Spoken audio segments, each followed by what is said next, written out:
Ek groet julle weer in die lieflike naam van ons Verlosser Jesus Christus, die Almagtige.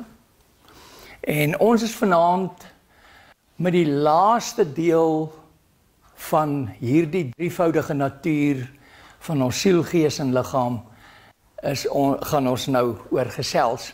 Nou, voor ek aangaan wil ek graag net om verskoning vra, omdat ek nou gisteraand, ek het nie mooi gekyk nie, wys ek hier en ek praat van gewete en help my liefie my reg, jong, ons is by die gehoor, ons is by geheue en maar gelukkig het ek die versies van die geheue hier op, maar toe ek begin het ek nou sommer uit my kop uit begin praat.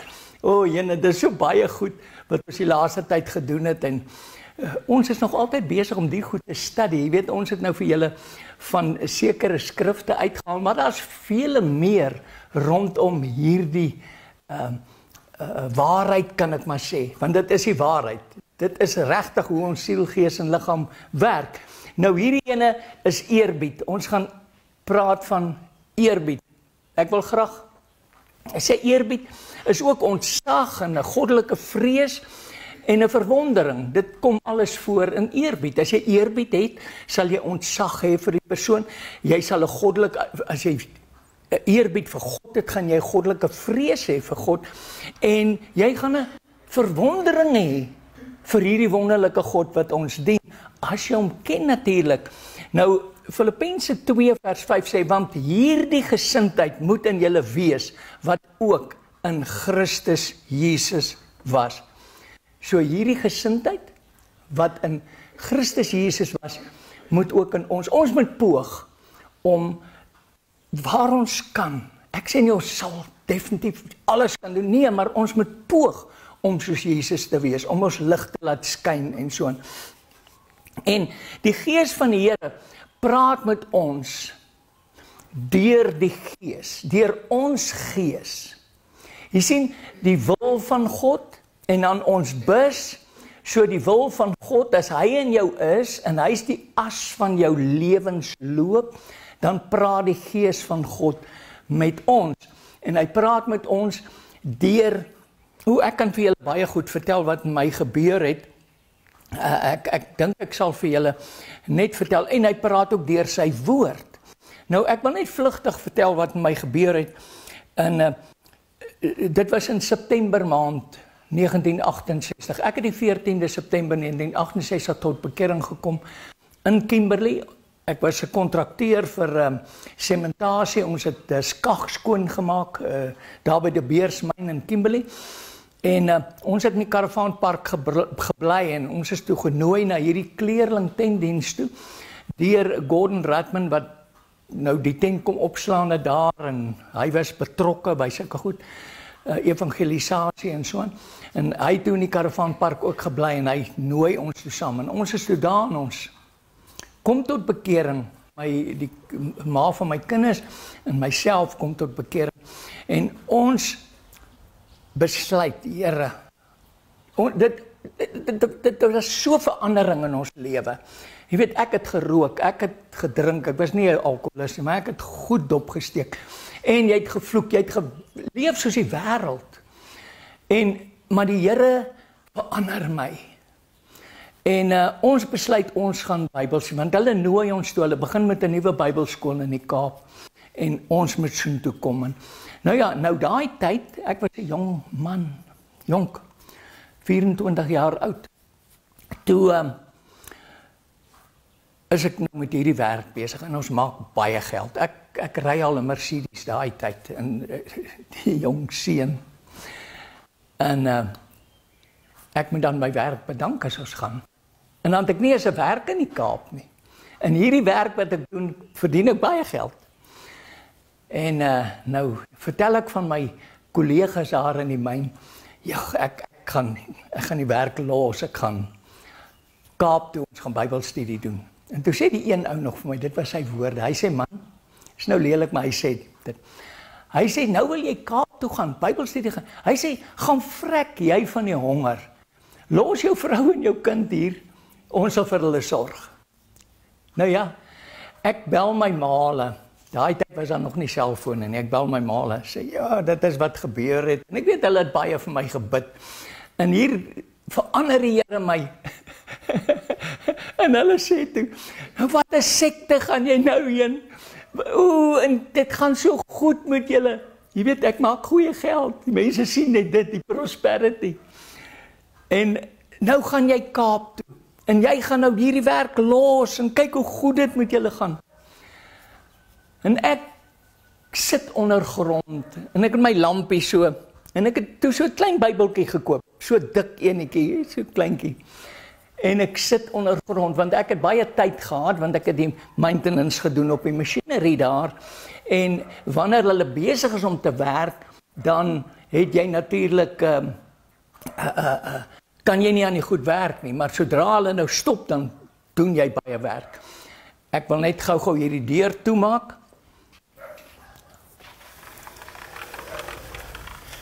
Want ek is seker julle hoor dit, die honde. Ons word tot aangeval deur die honde, maar in elk geval. En ek vat daai Bybeltjie en ek sit so ondergrond, so teen die sidewall en ek het my lampie en ek lees. Nou kyk, ek het min Bybel in my lewe. Ek het 'n Bybel gehad, maar ek het hom min gelees. Maar nou het ek hierdie klein Bybeltjie sommer in my topsak ondergrond. En ek lees van 'n jong ryk man wat vir die Here vra, Here, wat moet ek doen om ewige lewe te beerwe? En die Here sê, onderhou die gebooie. En hy sê vir die Here, Here, maar ek doen dit vandat ek 'n kind is. En die Here sê, gaan en verkoop alles wat jy het. Kom dan hier, neem op die kruis en volg my. En dan gaan hy aan, dan sê hy wie 'n vader of 'n moeder of grond of wat ook al verlaat vir die Here, gaan 100voudig meer ontvang en die ewige lewe. En nou wil ek vir julle sê, nou my gees se oor hoor dit. Ek lees dit in die Bybel, maar my gees neem dit op en my oë neem dit op. En dit plaas dit in my verstand, in die res van my siel, gees en liggaam. En ek weet, dis God. Ek weet, dis God wat met my praat.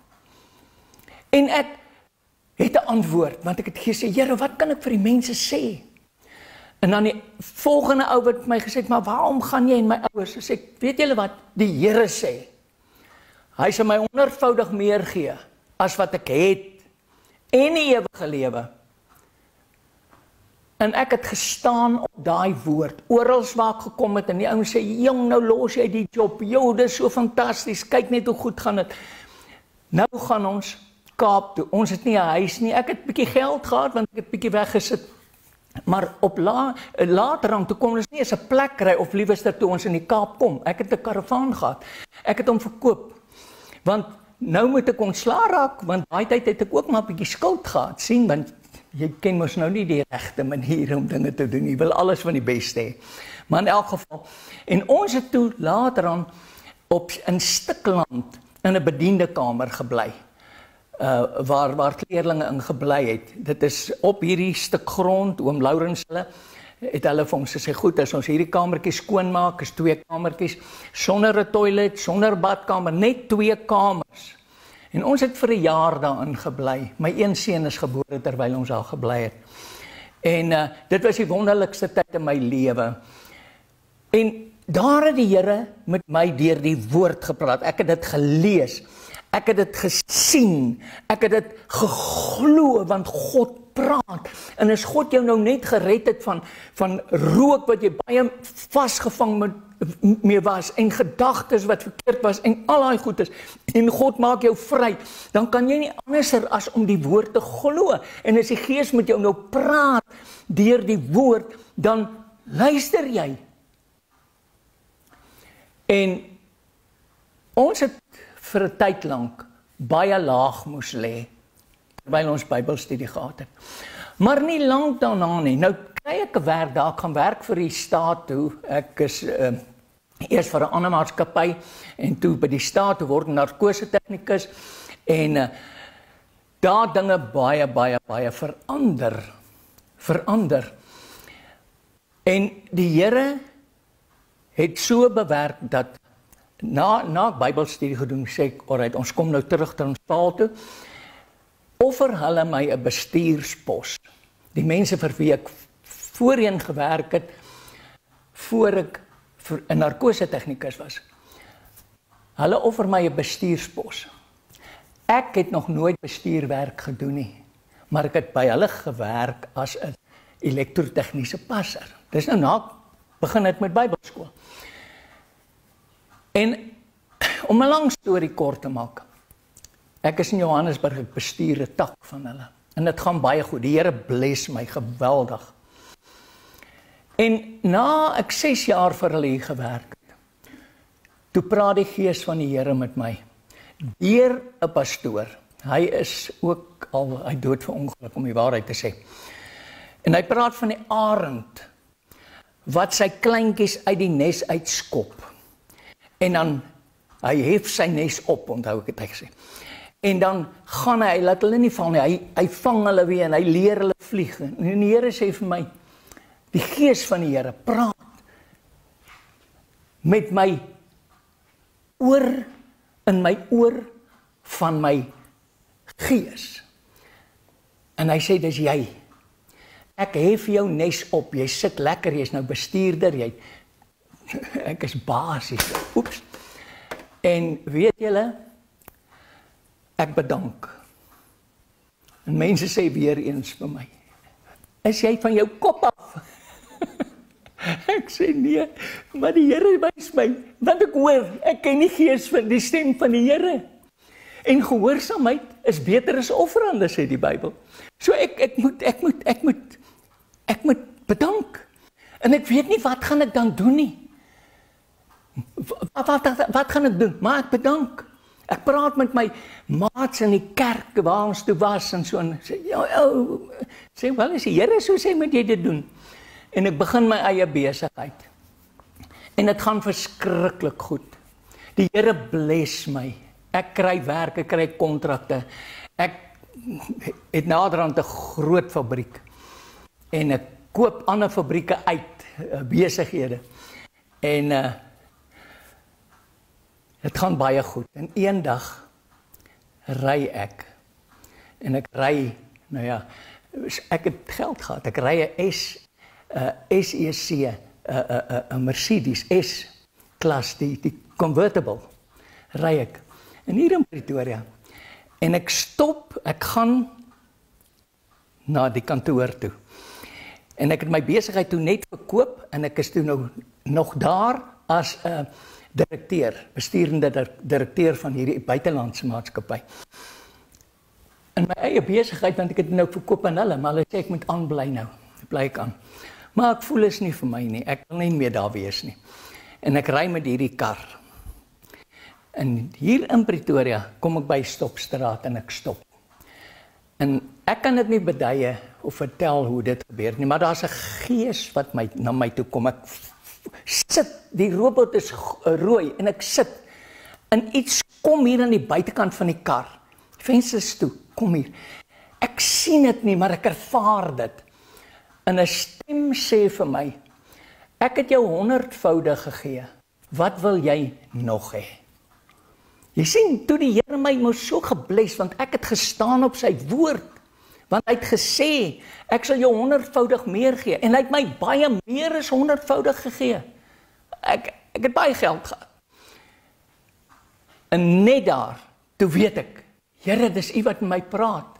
Nou, dis die groot goed, ek kan ander dinge ook vertel, maar ek ry daar vandaan af, na my kantoor toe, ek sê vir my sekretaris, stuur nou, 'n fax toe nog, stuur dit net Swede toe, wat is 'n Sweedse maatskappy wat ek verkoop het, en vir wie ek nou direkteur is hier. Ek sê, stuur net vir hulle fax, ek bedank, en ek gee hulle 2 maande tyd. Ek sê, ek sal 2 maande kennis werk. Hulle moet iemand kry, anderster. En hulle berei toe voor. Nou, ek wil net vir julle sê hoe wonderlik God is, hoe groot God is. In daardie tyd het ek en my vrou 'n huis gekoop in Montana Park, groot huis. En ons woon toe daar, ek verhuur toe die plot. en sy word gediagnoseer met kanker. Toe ek my 2 maande klaar notas gewerk het, daardie maand wat ek klaar gemaak het, ek het die maand, in die volgende maand, die 17de van daai maand, toe diagnoseer hulle haar met kanker, en hulle gee haar 2 tot 5 maande om te leef. Maar dank die Here, sy het 5 jaar nog geleef, maar sy het chemo gekry. Ek word toe nou 'n male nurse in my eie huis. En, nou ja, sy's later dan is sy oorlede, en so. Maar mense, hoor, jou gees het 'n oor, wat hoor. En jy, as jy weet jou gees het dit gehoor, die goddelike boodskap wat vir jou gegee word, dan weet jy, dis eerbied, jy het eerbied, jy's eerbiedig teenoor daai gees wat met jou praat. Nou ek vertel julle wat met my gebeur, dis een ding wat gebeur, dat vele ander goed met my gebeur, julle sal nie glo nie, maar dit is waar, daarom is God vir my so almagtig en groot, en 'n werklikheid, want as na alles wat met my gebeur het, alles in my lewe, tot hierdie dag toe nog, kan ek nie anderster as om te glo dat daar 'n God is nie, en 'n almagtige God, en ook 'n streng God, en 'n liefdevolle God, maar hy's nie net liefdevol nie, hy bless nie, want hy sê, if you suffer with me, daarom moet ons bid, Here, lei my nie in versoeking nie. Die woord van die Here sê, God is gees, hy kan jou nie versoek nie, hy versoek jou nie, maar tog lei hy jou in versoeking, want Jesus sê so met julle bid, Here, Vader, lei my nie in versoeking nie, maar verlos my van die bose. So, God laat toe, laat ons versoek word, hy lei ons in 'n versoeking, hoekom?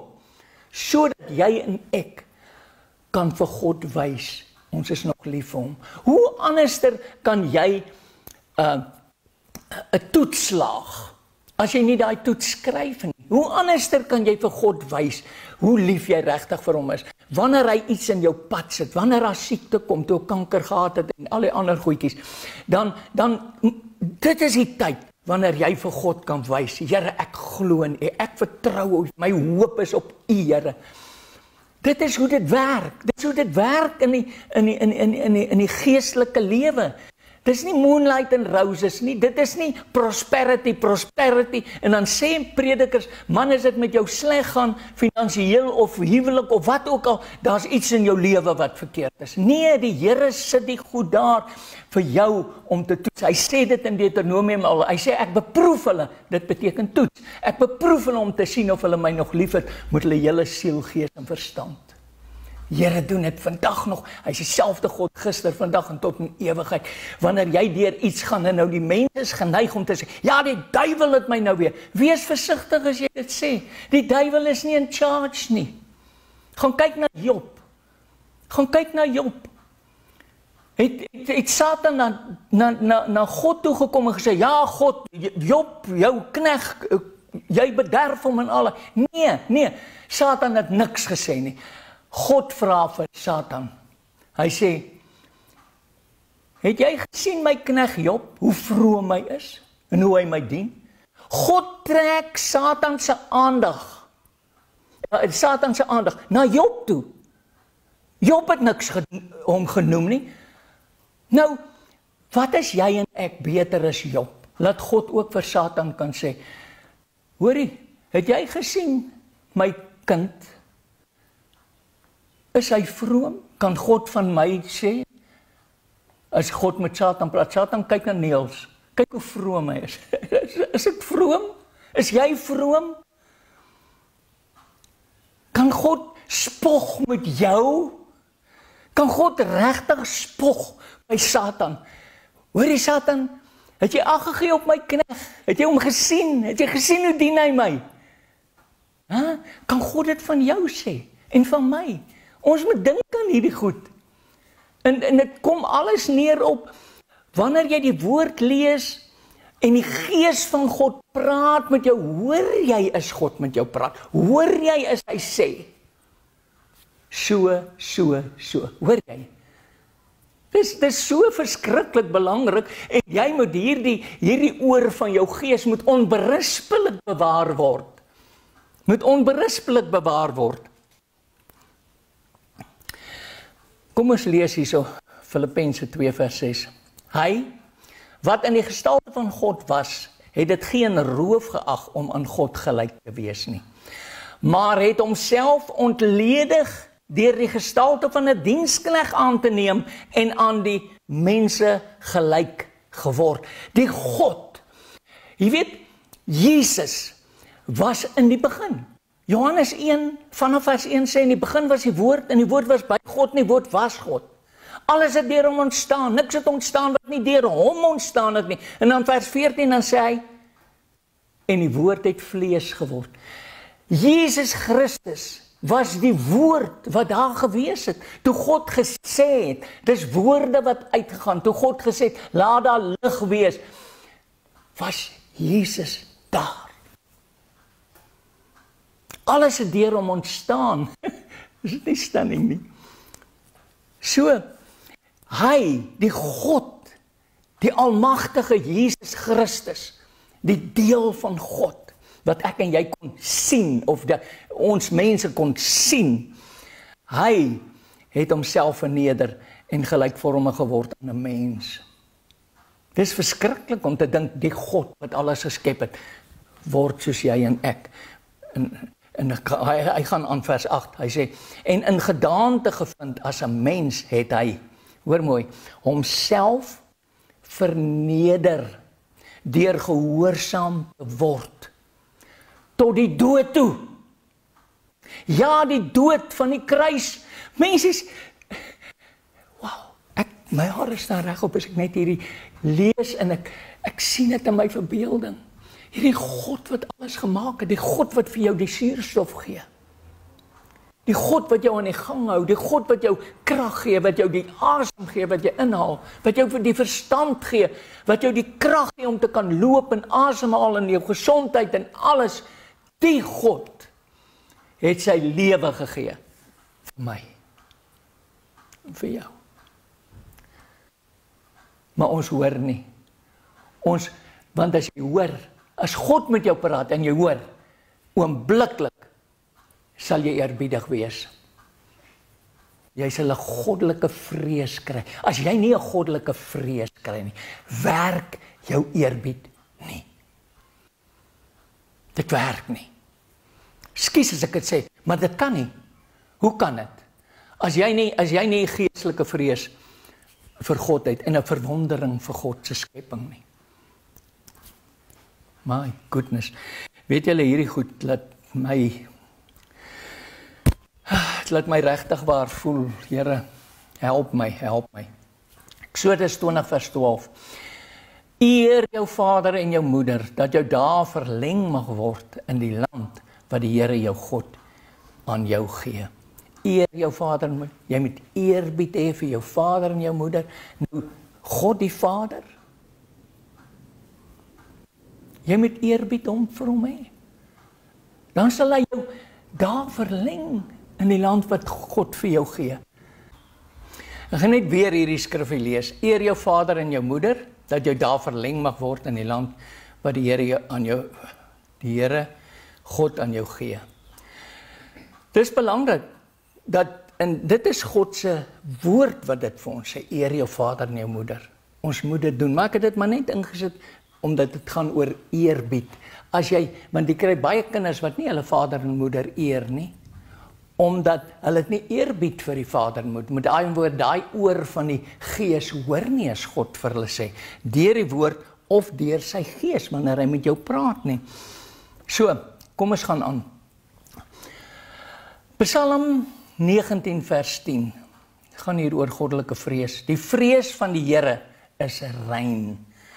As jy die Here vrees, is dit 'n rein gees. Jy sien, as jy eerbied het en jy vrees hom, is dit 'n rein gees. Dit bestaan tot in ewigheid. Die verordeninge van die Here is waarheid. Tesame is hulle regverdig. Wonderlike skrifte. Proverbs 14:26, ekskuus vir die Engels. In die vrees van die Here lê 'n sterk sekerheid, ook vir die kinders van 'n sodanige sal daar 'n toevlug wees. In die vrees van die Here is 'n sterk sekerheid. Wow, dis awesome. Psalm 111 vers 10, die vrees van die Here is die beginsel van die wysheid. Die vrees van die Here is die beginsel van wysheid. Is dit nie waar nie? As jy vrees dat jy hoor God se woord nie, of jy, ja, daar's iets wat verhinder. Wow, dit werk wysheid. Almal het dit beoefen. Of liewer almal wat dit beoefen, het 'n goeie verstand. Sy lof bestaan tot in ewigheid. En dan die laaste enetjie, nee, is nie die laaste enetjie, kom ons lees hierdie een ook. Proverbs, ekskuus weer vir die Engels, 8 vers 13, die vrees van die Here is om te haat wat sleg is. As hierdie eerbied van jou werk, dan is jy eerbiedig teenoor God se woord en oor sy insetting en sy gebooie. Dan is jy, en dan haat jy wat sleg is, hoogmoed en trotsheid, en 'n slegte wandel, en 'n hygelagtige mond, haat ek, sê die Here. Man, hierdie hygelagtig, jy weet, dit is hierdie ding, dit is amper soos, wat noem hulle, die ouens wat net praat oor hulle self, 'n narcis, praat net oor hulle self, ek het dit gedoen, en ek gaan dit doen, en ek is so sterk, ek doen dit, en ek sal hom sê, en ek sal die, en ek sal daai, en ek het 'n kerk, en soveel mense, ja, jy is nou die dag 'n pastoor hier, so die eerste wat hy, nee, ek is ook 'n pastoor, en my kerk het 101.400 lede, toe ja, oké, ek het nie ene nie, maar in elk geval, Psalm, Proverbs 10:27, die vrees van die Here vermeerder die dae, maar die jare van die goddelose word verkort. Wow, hoor julle, die vrees van die Here vermeerder jou dae, as jy die Here vrees, sal jy oud word. Dis kosbaar, dis absoluut wonderlik. Nou my laaste versie hier op Psalm 111 vers 10, ek het hom gelees. Die vrees van die Here is 'n beginsel van die wysheid. Almal wat dit beoefen, het 'n goeie verstand. Sy lof bestaan tot in ewigheid. Ek herhaal net daai, want dit is so stunning. Ek het hom hier gecopy-paste weer 'n keer, maar ek het nie gesien nie. Maar weet julle wat? Die Here is kosbaar, en ek hoop en ek vertrou dat julle het iets gekry. Miskien het almal nie gekry, maar miskien het jy dalk net iets gekry by die oog, by die sig van jou siel, gees en liggaam, of dalk iets gesien, toe Renza die gevoel, die hand, die gevoel gebedien het jy dalk iets daar gekry, of jy dalk net iets maak, as jy net iets gekry het, wat vir jou excited maak, om God te dien, en om, wat jou kan help, om jou siel, gees en liggaam, onberispelik te bewaar vir sy wederkoms. Hy gaan kom. Dit is so seker as wat ek hier staan. En ons sê altyd, die Here gaan kom. Die wegraping. Die Here kan jou wegraap vanaand. Hy kan my wegraap nou. Vir jou kan die wegraping sommer nou binnekort wees, en vir my dalk nog gouer. So, moenie dink, die Here gaan kom, maar daar moet nog 'n paar goed gebeur volgens die Bybel, jy weet, dit moet nog rowwer gaan, en dis waar. Maar, vir jou en vir my, kan dit enige oomblik wees. So, kom ons dien die Here, met 'n rein en 'n eerbiedige gees. So, prys die Here. Volgende keer gaan ons begin, en ons gaan bietjie na ander goedjies ook kyk in die woord van die Here, wat baie excited is. Die Here bless julle.